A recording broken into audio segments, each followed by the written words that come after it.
Continuing on with our review of primary trig ratios, I have a couple more examples here. The first one asks you to solve for the indicated angle. And I just realized I put that in the wrong spot. There we go. We'll put that down there. So my indicated angle is this bottom corner angle. So our previous one video only worked on solving for missing sides, so now we need to focus on solving for unknown angles here. So based on the angle I have given, I know that the 3 represents our hypotenuse. Hypotenuse is over here. And based on the angle that's given here, or that we're trying to find, the x, this is the opposite to it. So our trig ratio that's going to use opposite and hypotenuse is our sine. So the sine of A is opposite over hypotenuse, just to refer to that. And then we're going to fill in what we know. So it's the x that we're trying to find, so I'll put x there, angle x, and opposite is 2, hypotenuse is 3. Now remember, to get that angle x by itself, we have to undo the sine. So to undo the sine, that's when we want to use the second function or the shift button on our calculator along with sine. So our x is going to end up equaling, let's use blue again, x is going to equal, and then what we're doing is that inverse function of sine, that sine to the -1, which should be up in your up above the sine button, written right on the calculator's chassis, the actual case of the calculator. So you use your shift button with that. So for me, on my calculator, I'm going to do 2 divided by 3 and get that answer first. 2 divided by 3, I get 0.6 repeating, and now I'm going shift sine, and that gives me about 41.8 degrees on that. So angle x is approximately 41, that's a dot, 41.8, and I want to use my unit of degrees here, so that little open circle in the air. All right, hopefully that makes sense.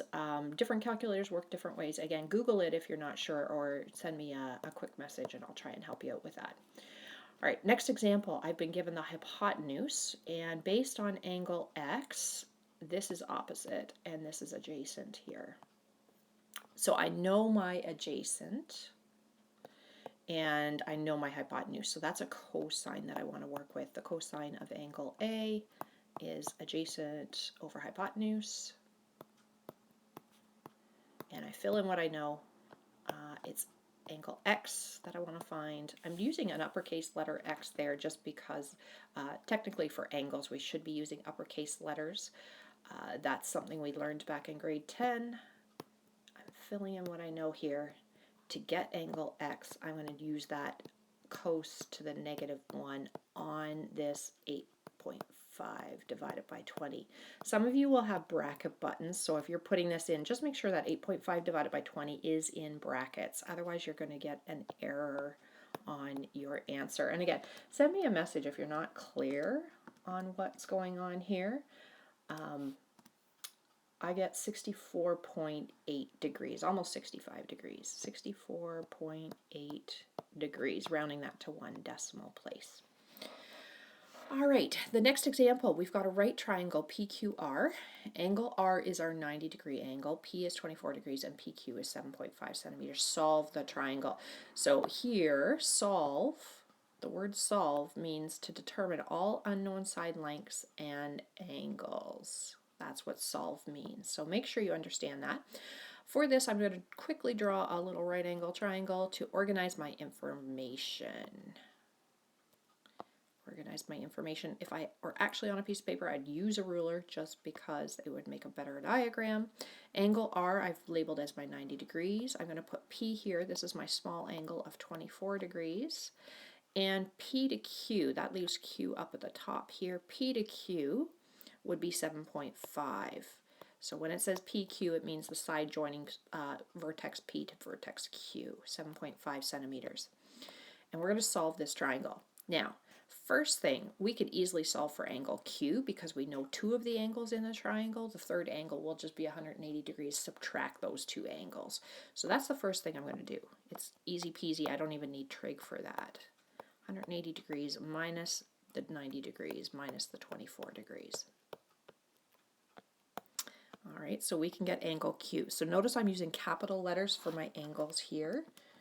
So 90 minus the 24, 66. I should have been able to do that in my head, but you know, I've been making mistakes lately, so I don't want to do that on the video. Based on my angle that I've been given, 90 degrees, I know this one's hypotenuse, that 7.5 is the hypotenuse. QR would be opposite to the given angle of 24 degrees. So I'm going to use QR. Now when I label that, I've labeled it opposite. I'm going to use the lowercase letter p because your lowercase letter is used for side lengths and it always matches the angle across from it. So if I solve for p, that one's opposite, and I have hypotenuse, that's a sine ratio. So the sine of angle p would be opposite over hypotenuse. Fill in what we know. Angle P is 24 degrees. And my opposite is little p over the hypotenuse, which is 7.5. And to get p by itself, little p by itself, it is being divided by 7.5. We're going to undo that by multiplying both sides by 7.5. And then we're going to throw that into the calculator. The sine of 24 degrees multiplied by 7.5 gives me 3 point, that's going to round to 3.1. So P is approximately equal to 3.1 centimeters. It's a small side, and that makes sense because it's across from a small angle. Your largest side should be across from your biggest angle, and your medium side should be across from your medium angle. Now at this point, to solve for side Q, which is the adjacent, I could use a trig ratio or I can use Pythagorean theorem. I actually think trig is shorter in terms of number of steps, so I'm going to use the cosine now. So if I look at what I have here, I want my adjacent, I still know my hypotenuse. I'm going to use the cosine of angle P is adjacent over hypotenuse and solve that for my side Q. All right, so I'm going to have the cosine of 24 degrees. My adjacent, I'm going to use the lowercase letter q because it's across from the vertex uppercase Q, and that's going to be over 7.5. Multiply both sides by 7.5, and we're going to get an answer for Q. Oh, it's garbage day in our neighborhood. I don't know if you can hear the truck outside. They're collecting our garbage. Thanks to all the workers who are still working so that we can not have a smelly garage from all our smelly garbage. All right, that's going to round to about 6.9 centimeters. So there we have it.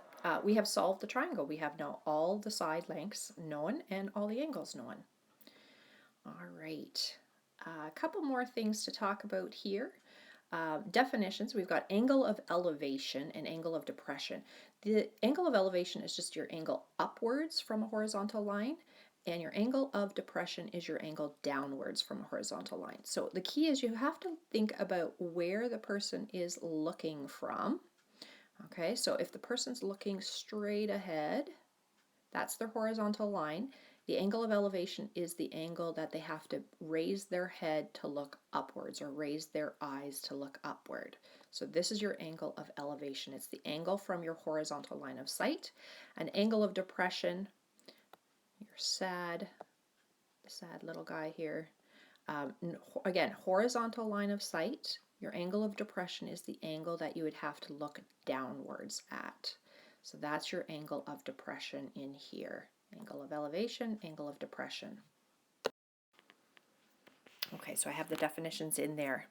Our example here, a person on a cliff is 18 meters above the water and they spot a boat in the water below at an angle of depression of 38 degrees. How far is the boat from the base of the cliff?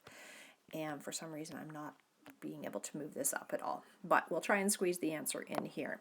So first thing you want to do is draw a diagram for this. So we've got the cliff up here where the person's standing, and we have the water below, and we've got the boat down here in the water. Okay, so there's my little boat, and the little person is up here on the cliff. So the cliff itself is 18 meters tall, so that's this length right here. And it spots a boat in the water at an angle of depression. So the person's horizontal line of sight looks like that. And they have to depress their head to see the boat. So this angle downwards here is 38 degrees. How far is the boat from the base of the cliff? That's this length down here. We need to figure out this length. So the cliff and the water would make a 90-degree angle. I do have a right angle triangle where I know the one side, but as far as inside the triangle, I only have the 90-degree angle, which makes, of course, this the hypotenuse over here. But remember back to our parallel line theorems, this is horizontal as is the water. So these are parallel lines, and if I trace out that Z pattern here, that means this is 38 degrees down here, which based on that 38 degree angle, this is the 18 meters is opposite to it, and I need to find the adjacent down here. So opposite and adjacent is, ooh, ah, look at that tan.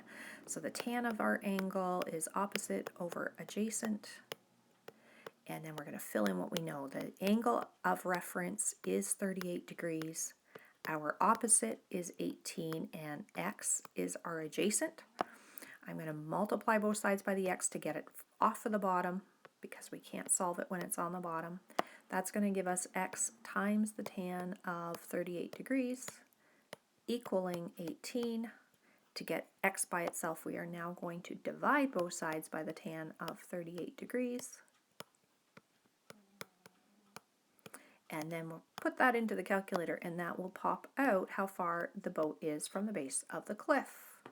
So 18 divided by, I have to hit 38 tan, and then equals, and I get 23.0.